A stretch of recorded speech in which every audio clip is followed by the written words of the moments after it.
Salam sehat dan bahagia. Perkenalkan, saya Supriyatni, Kepala SD Negeri 10 Lubuk Besar, Kabupaten Bangka Tengah. SD Negeri 10 Lubuk Besar memiliki kondisi murid yang sangat beragam. Setiap peserta didik memiliki pendekatan dan kesiapan belajar yang berbeda.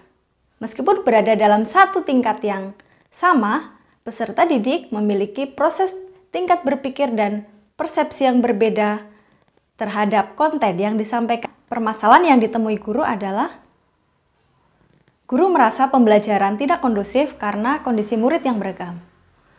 Sebagian besar guru belum mengetahui bagaimana memetakan kemampuan dasar dan kebutuhan dasar peserta didik, membuat pembelajaran yang mengakomodir keberagaman murid.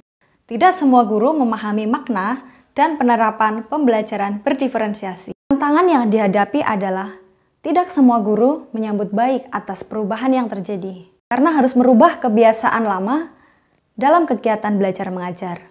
Guru merasa nyaman dengan menggunakan pola mengajar lama. Motivasi guru belum terbangun untuk mengikuti pembelajaran paradigma baru. Tantangan lain adalah keterbatasan sinyal internet di sekolah untuk menunjang atau memfasilitasi guru dalam belajar.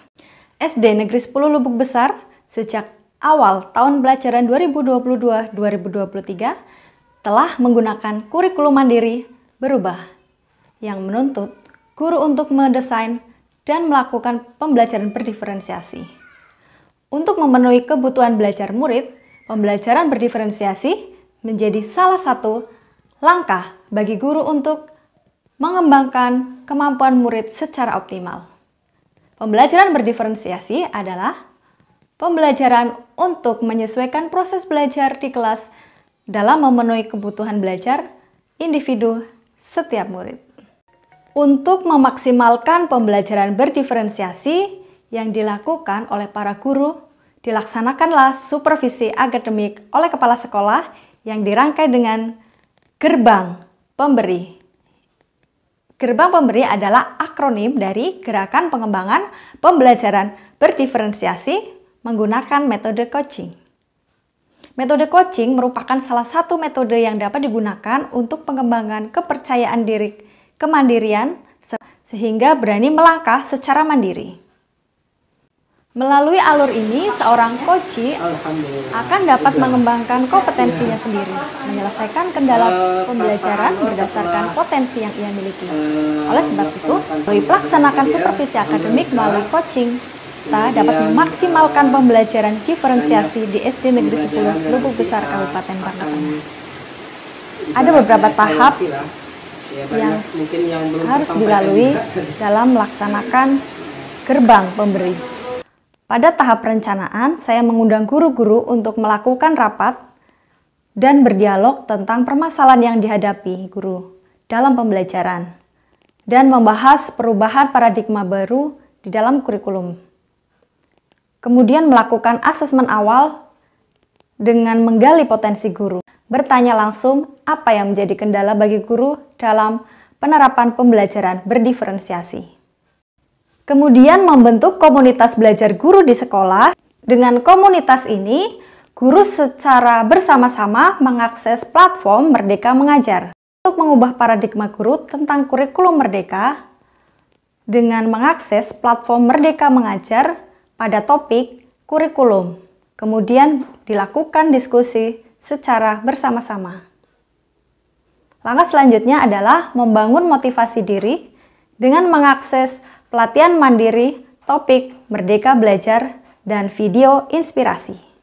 Menguatkan kemampuan diri guru dengan mengakses perangkat ajar dan bergabung dengan komunitas yang ada di platform Merdeka Mengajar.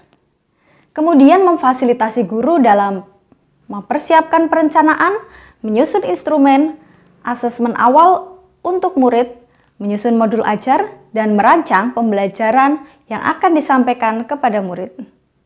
Mendorong dan memfasilitasi guru untuk mengikuti penguatan pelatihan dan workshop IKM yang diselenggarakan baik di KKG maupun Dinas Pendidikan dan BPMP. Sebagai sarana pendukung dalam pembelajaran berdiferensiasi, yang berbasis teknologi.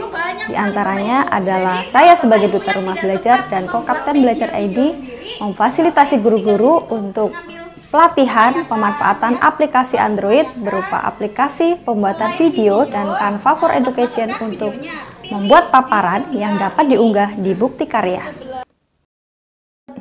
Langkah selanjutnya adalah melakukan asesmen awal. Pada asesmen awal yang dilakukan kepala sekolah yaitu memfasilitasi guru untuk melakukan asesmen awal berupa asesmen diagnostik kognitif dan non-kognitif. Langkah-langkah asesmen awal yaitu mengumpulkan guru-guru dalam rapat untuk menyamakan persepsi tentang pentingnya asesmen awal atau asesmen diagnostik sebagai gerbang di dalam pelaksanaan pembelajaran berdiferensiasi. Kemudian, guru mempersiapkan soal-soal asesmen kognitif sesuai dengan panduan yang disediakan oleh Kemdikbud. Karena keterbatasan sinyal internet, untuk soal literasi dan numerasi, kelas tinggi dilakukan dengan cara menggunakan asesmen murid pada platform Merdeka Mengajar, kemudian diunduh dan diperbanyak sejumlah murid. Guru memetakan hasil asesmen diagnostik kognitif berdasarkan kemampuan awal murid dan membagi murid menjadi 3 kategori, yaitu paham utuh, paham sebagian, dan belum paham. Langkah berikutnya yaitu merancang pembelajaran berdiferensiasi dan asesmen.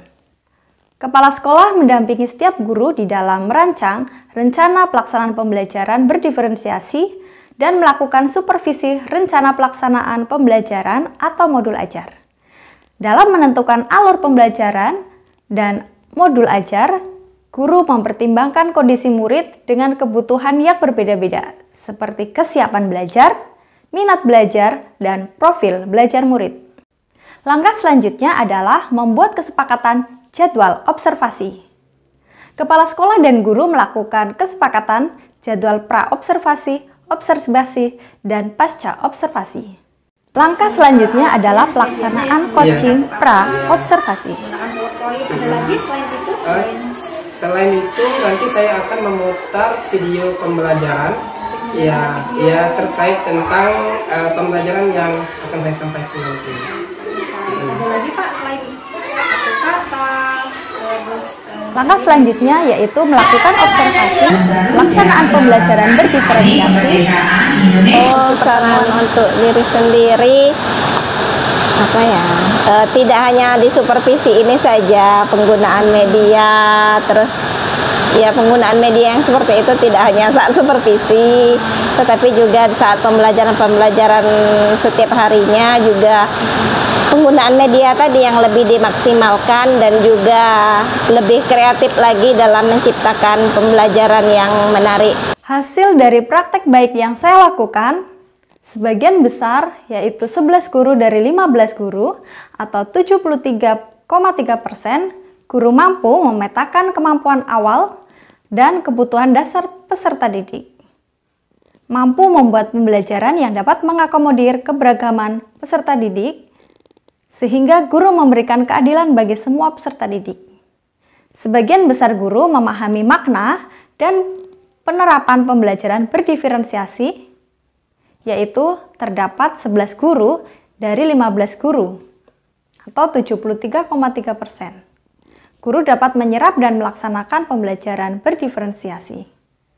Dan masih ada 4 guru atau 26,7% yang belum sepenuhnya melakukan praktek pembelajaran berdiferensiasi karena tidak mengikuti alur kegiatan yang dilaksanakan.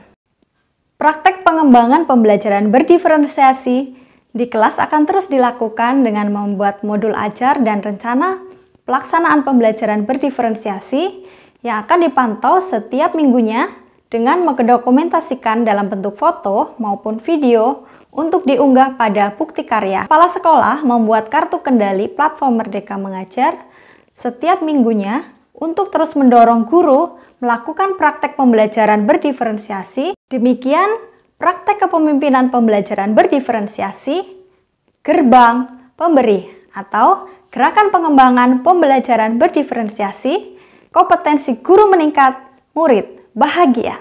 Salam Merdeka Belajar.